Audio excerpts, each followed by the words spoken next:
can you just start introducing yourself to us, who you are, why you came to Africa? Who am I and why I came to Africa?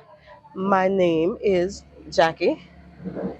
Local people call me Madam Jackie.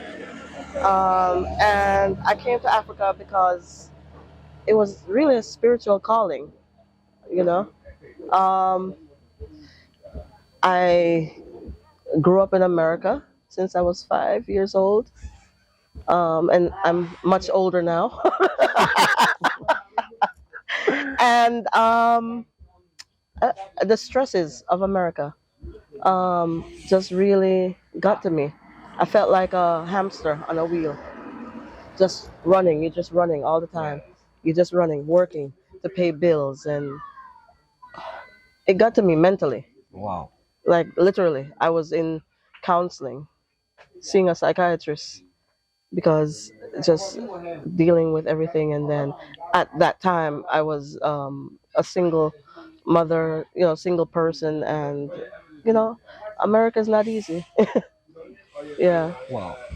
So, as you move to Africa, have you ever released any stress of that kind of living from you? I feel much more at peace here. Um, Africa feels familiar to me.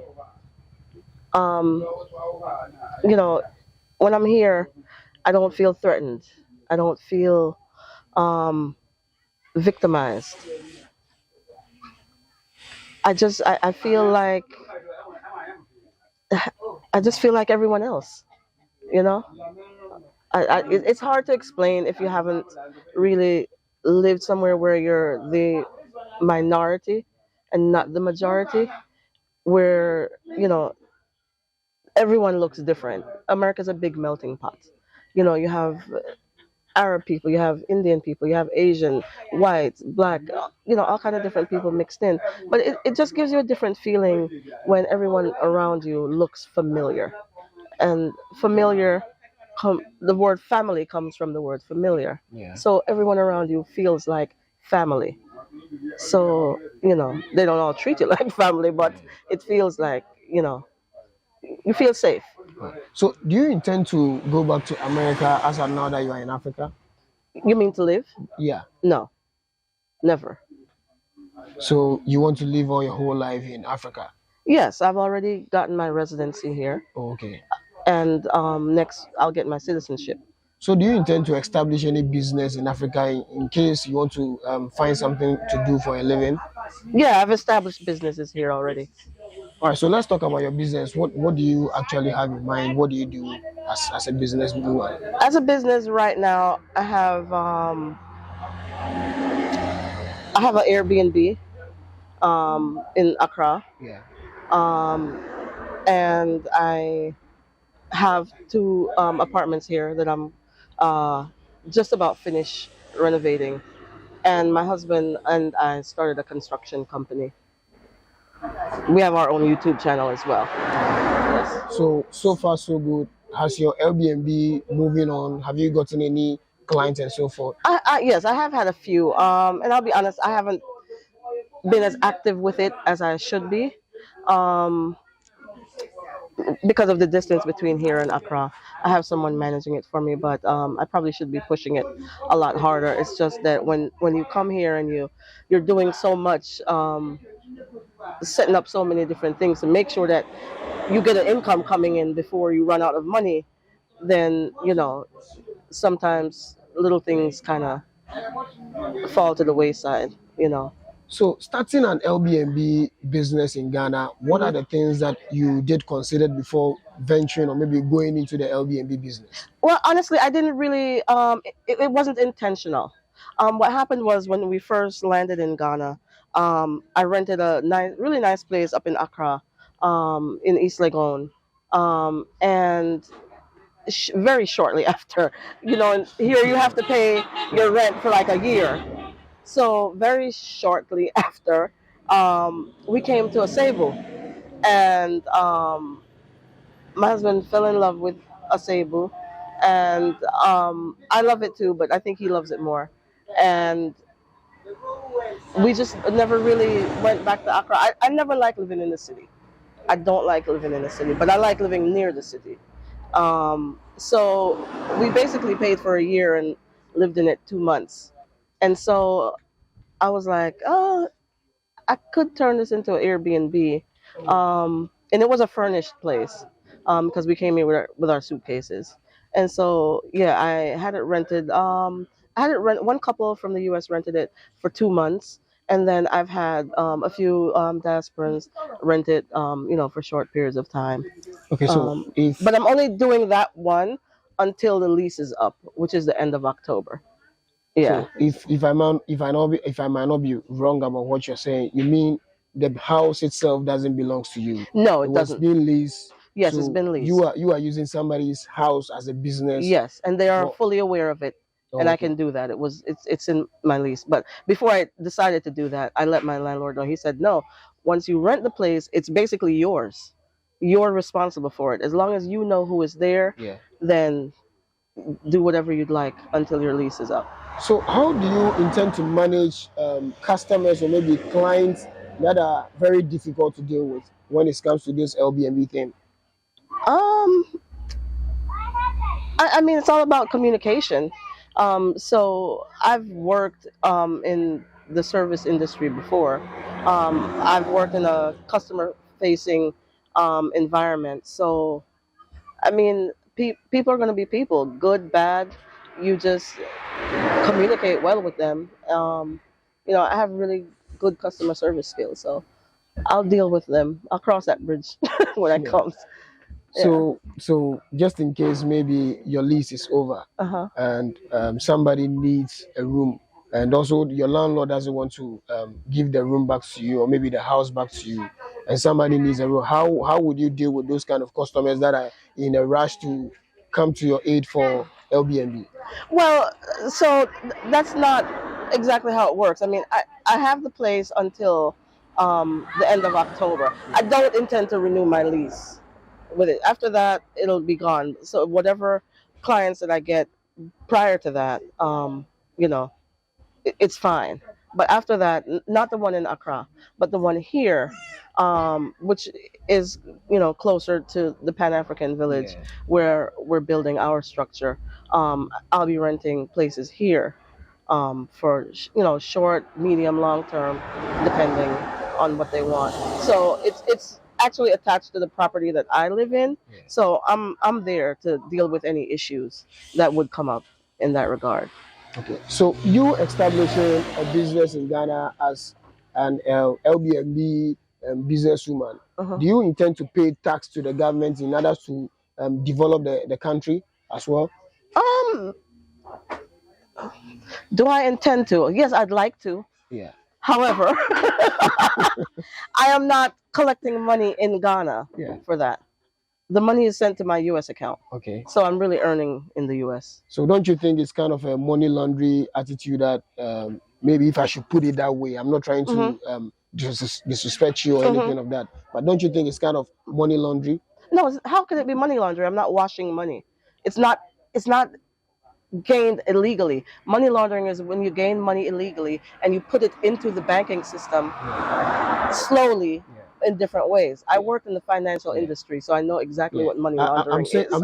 I'm saying this because people are paying you in Hmm. America and Right. they are moving to Ghana, sleeping in a room in Ghana, Uh huh. and they are not paying anything. Ghana, Hmm. if even if you own a room, Right. you pay taxes Okay. for the rooms and so Right. forth. So as you are using somebody's room for business, why don't you just help the person to pay tax and so forth? I'm doing something better. I'm creating Of jobs. course you are. Yes. So that's my contribution to the economy Yeah. of Ghana. I'm creating jobs. And I and my husband, we pay above what, on, let's say, a local Ghanaian would pay maybe that same person. So I consider it a service rather than to give it to the government for them to put it in their own pockets through their corrupt ways. We all know corruption exists here in Ghana. It's rampant in many third world countries. It exists in Jamaica, but the most corrupt country is the United States. But we won't get into that. Um, so if I'm not working per se in Ghana. I paid rent for that place. The place I'm living now, I paid rent for there, so I'm renting to get back my rent. That place that I'm renting, I finished the house. Okay. So I didn't get a finished house. I put a lot of money into finishing the house. Okay. So really, I'm just getting my money So back. you are invested into I the building. exactly. I'm invested into the property because coming here, I realized that that is how they do things. I have another small property down in Asebu that Yeah. I rented and decided I hated it, and now I'm trying to rent that basically to get my money back. So how am I really earning any money? I'm getting my money back from my rent. That's it. So I'm So not a tax evader. yeah. But being a diasporan in Ghana, I would need to pay, I don't know, I think it's 1,000 US dollars or something just to get a work permit, or Yeah. 1,500 US Yeah. dollars It's to get a 1,500. work permit. And then you have to go through all of these things. I'm not a citizen, and it's not work. I don't consider it work. Yeah. Yeah, it's an investment. Okay. Yeah. So let's look at a bigger picture of what I'm about to ask you. hmm You are running an Airbnb business. And let's not call it an Airbnb because Airbnb is copyrighted. So I want to be very specific. Okay. So We can't keep calling things how Airbnb. how do It's you a bed and generalize? breakfast. Okay. Let's say it's a bed and breakfast. That's really what we're supposed to call it. Airbnb is a brand. All right. So anyway, I All right. digress. So as you are managing a business like that, do you intend to build your own house in Accra and then do that as a business? No, I would never build in Accra. I don't like Accra. Why? It's too busy. Yes. It's So too busy. It's dusty. The roads are horrible. I'm building here. I know, but the fact that Accra is just the capital and Ah, working over there will let you gain a whole lot of income and so forth. Why don't you just establish something like that so that you can also get a whole lot of more income to it's not about the money. It's about my peace of mind. yeah. If I were to do something like that in Accra, I would have to live in Accra, and I will not live in Accra. Is it that you don't trust the people that works for you? No, I just it has nothing to do with trust. It has to do with me having a perfectionist mentality, and I find that you have to, in order to get things done a certain way, you have to be there. And my husband won't allow me to take on a business that is not hands-on. He said if I can't take care of it myself, no. And I agree with him. Then Yeah. let me say it this It's way. like I wouldn't buy a car and give someone to be a taxi driver because Yeah. I have no control over what he does with the vehicle. So if I have a place in Accra that I'm renting and I get a call from a customer saying, "Oh, this place is dirty, it's not clean," I can't just go over there and see if the person I'm paying to clean it cleaned it the way that I want it to be cleaned. I can't do that. So I have no control. You know, when I'm running a business, I like to be available to make sure that my business is being run the way that I want it to be run, Yeah. not the way somebody thinks that it should be run. And I find that coming from the West, and this is no disrespect to the Ghanaian people, Of course. we just have a different way of doing things and looking at things. Yeah. Um, our standard of sanitation is different, so You just brought a main topic about let me put it this way, culture balance. Mhm. As you are saying, you're talking about culture balance. So how do you also intend to blend this kind of sanitation thing that you're talking about, this kind of culture, Mhm. to fit in the attitude of we the Africans and we the Ghanaians? Um, I'm not sure I understand that question fully, Okay. but let me give you an answer that All I right. think may be correct. So for me, um, everything just comes through teaching. Like my assistant, she has 4 children. Oftentimes, she brings them to my house. So my yard must be very clean.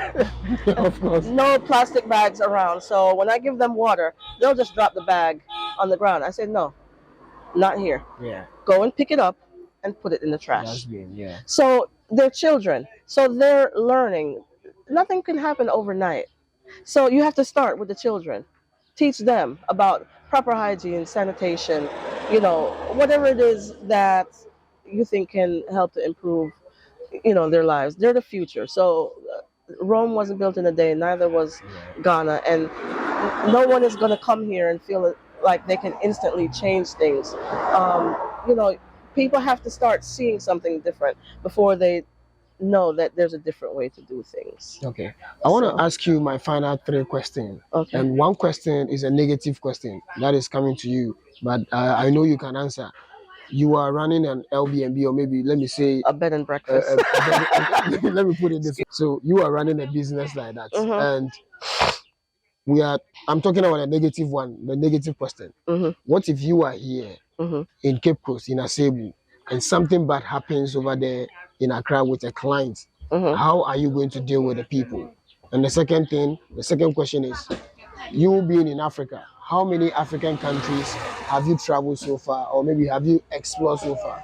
The third one is, You giving them all to me yes, at once? I'm giving Oh all my to you at God! once. So I have a bad memory. I'm getting don't old. worry, I will remind you. I'll remind you. And the last question is, so far that you've been in Africa, having your citizenship and so forth, waiting for it to come, how many African food can you prepare so far? Okay. All right. Um, first one. Regarding the bed and breakfast. Yeah. So all my life I've worked in customer service in some way. Yeah. So a customer is a customer. Doesn't matter where you are in this world. I'm providing a service or a product, someone is buying it. Yeah. Whatever the problem is, we'll just deal with it. If a customer comes and says, "Oh, when I entered your place, the sheets were not clean." My question to that person is, "How can I make this better for you? What can I do to resolve this issue?" That's it. Wow. I want to hear from them. That's the starting point.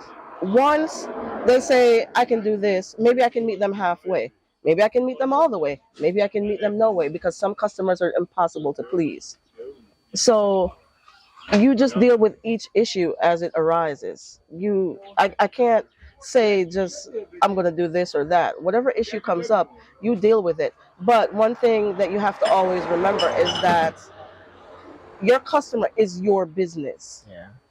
because the word out there is, if you have a good experience, you may tell 5 people, but if you have a bad experience, you're going to tell 10 and 15 and 20 about the bad experience that you had with that business.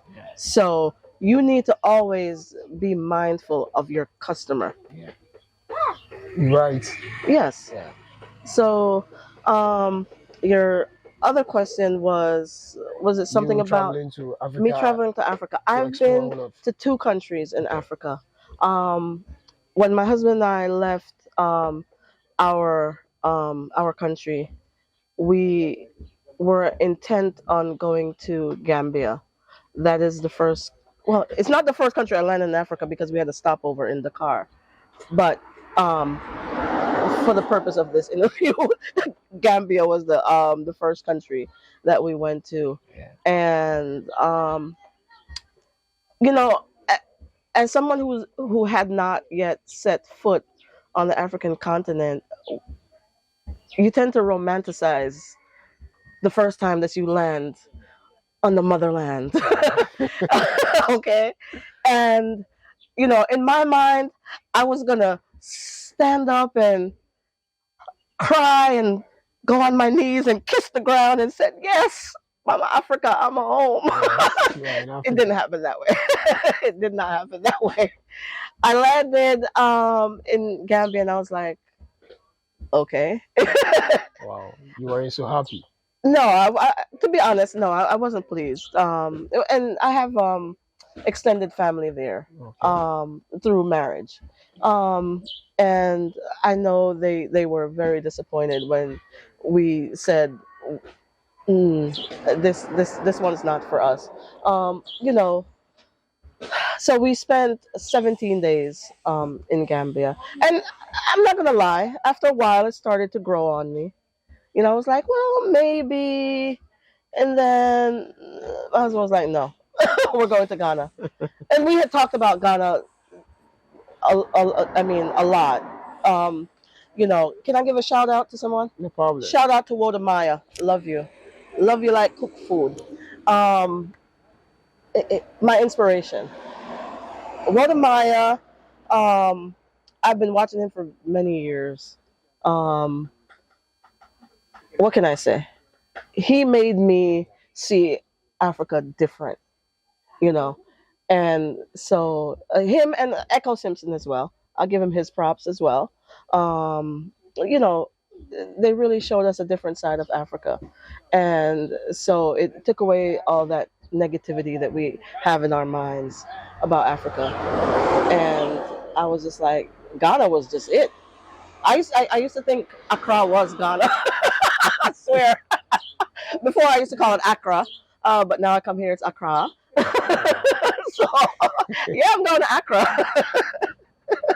So and but when I landed in Ghana, I got chills.